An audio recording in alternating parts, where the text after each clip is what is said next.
Hello and welcome to today's episode of the Jacksonville Jaguars Insider Podcast. My name is John Shipley. I am your host and beat reporter, and I have been your beat reporter covering the Jacksonville Jaguars for OnSI every single day since August 2019, and we are continuing to move forward through yet another season together. As always, you can find our 100% free, 24/7 boots on the ground content covering the Jacksonville Jaguars when you follow us on social media such as Facebook or Twitter at Jaguars on SI. You can also find us at www.si/NFL/Jaguars/onsi.com. All right, folks, welcome to today's episode of the Jacksonville Jaguars Insider Podcast. My name is John Shipley. Today we are talking about Travis Hunter surprisingly landing on the Jaguars injury report on Thursday. Obviously, anything that has to do with Hunter, it's big news in Jacksonville. That's not something that's a surprise or anything, but this is particularly big news for a couple reasons. First of all, Hunter was listed as limited for the Jaguars practice on Thursday with a knee injury. That is the first time that Hunter has been on the injury report as a rookie. That so much of the talk about him playing two spots is the physical toll that it would take on him. He obviously missed some time during training camp with that upper body injury, which wasn't, overly serious or anything like that. It remains to be seen how serious this is. We'll know more when Liam Cohen speaks on Friday, obviously, but the simple facts of the matter is that Hunter was not on the injury report at all on Wednesday. Pops up as limited on the injury report Thursday with a knee injury. That would make one think either that he was already a bit banged up going into the week and they just used Thursday to kind of manage him, or something happened after some time between that Wednesday injury report and that Thursday injury report, and the whole practice happens in that time span. If it's the former, I mean, it wouldn't surprise me to see, frankly, like, he's a guy who, he needs a lot of practice time, but also for what he's doing, he might need a guy who, like, I know load management is such a big topic, in the NBA and stuff like that. Hunter might eventually get to the point where perhaps that's a route that you go to practice-wise. And I'm not saying that's the case. This is just me, looking at what are the potential realities of this. If it's the latter event, which is Hunter getting injured, in practice and being listed with the knee injury, the media, gets to view the first couple periods of practice during the regular season each day. During the media viewing session, he was out there working at seemingly as usual. He was wearing a white offensive jersey, and he was working during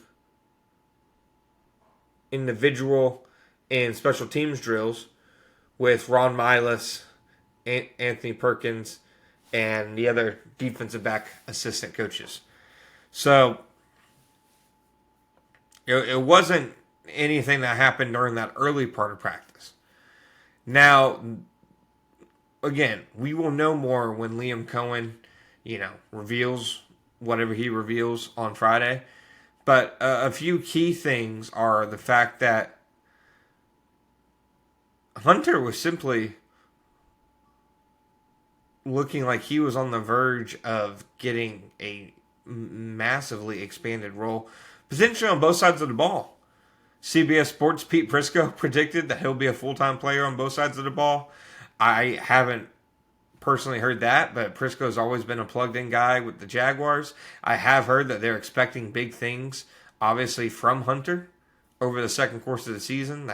That's not news or anything, but internally they feel very optimistic about what he can do and, how much more he can do for them than he's already done. They have the 7-game sample size. And especially on offense, his role, I think, was about to expand.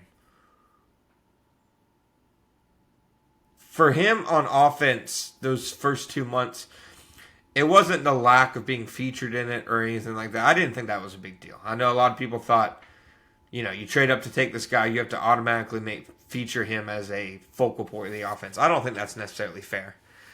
Very raw as a receiver coming out. What they did with him as a receiver in most of the first 7 weeks is use him, on short routes, really gimmicky gadget type of stuff. The stuff you see for like a number 3 or number 4 receiver. Not a guy who obviously you picked number 2, but I think there's a reason for it. I think in doing so, they're not asking him to be a focal point number 1 type guy and learn a variety of different roles and routes and responsibilities. They're letting him learn a little bit about playing NFL receiver because he's also learning about playing NFL cornerback at the same time. And I think the Rams game showed the first time that they kind of really let him breathe a little bit. Let him get out and stretch. Let him get out there and have the expanded role, the downfield routes, the higher average of depth of targets. And I think with Hunter doing so against the Rams, he was primed to see an expanded and a very much more real role over these next several weeks on offense.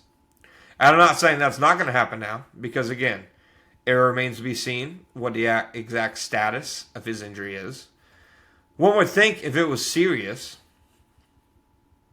that he would have not practiced whatsoever, as opposed to being a limited participant. But on top of all of this,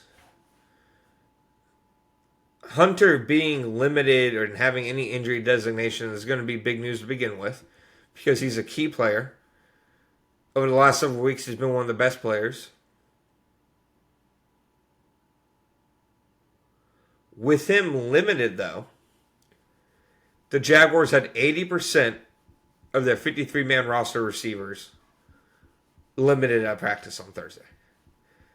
They have 5 receivers on the active roster, and the only one who was a full participant in practice was Parker Washington, who has gone between being the number 3 and number 4 receiver in the offense.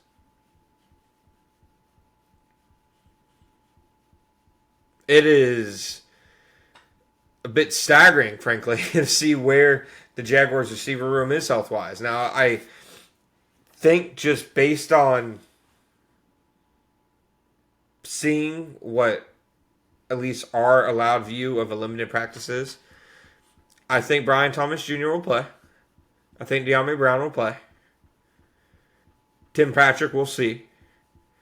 But one way or another, it's a already light room. It's, when you say they have 5 receivers, it's almost like they have 4.5 because Hunter is a corner. And up until week 7, they were not really letting him be be out there for the field most of the game kind of guy on offense. So against the Raiders team, where the Jaguars should have the superior matchups in the passing game, the Jaguars are going into the week very banged up. I honestly feel as somehow like they're more injured after the bye week than they were going into the bye week. And they're facing a Raiders team that now is finally getting healthy for the first time. Max Crosby, obviously, better on Thursday than he was on Wednesday. They're getting Brock Bowers back. And I think that when you look at the momentum in terms of the health of the teams, the Jaguars are trending the wrong way. Now, of course, how much that means towards Sunday's results, it could mean very little. But it definitely seems like the Jaguars have been battling injuries, and instead of the injury report getting shortened, it almost feels like it's building each week. And when that starts to happen, that can sometimes be a tough thing to overcome. But we'll see on Friday when the game statuses come out about Travis Hunter. Like I said, I expect Brian Thomas and De'Ami Brown to play. We'll see on Tim Patrick. We'll see on Devin Lloyd. He's another big name to watch. And the Jaguars suddenly have some very interesting injury questions. Thank you guys for listening to today's episode. As always, we're back next time.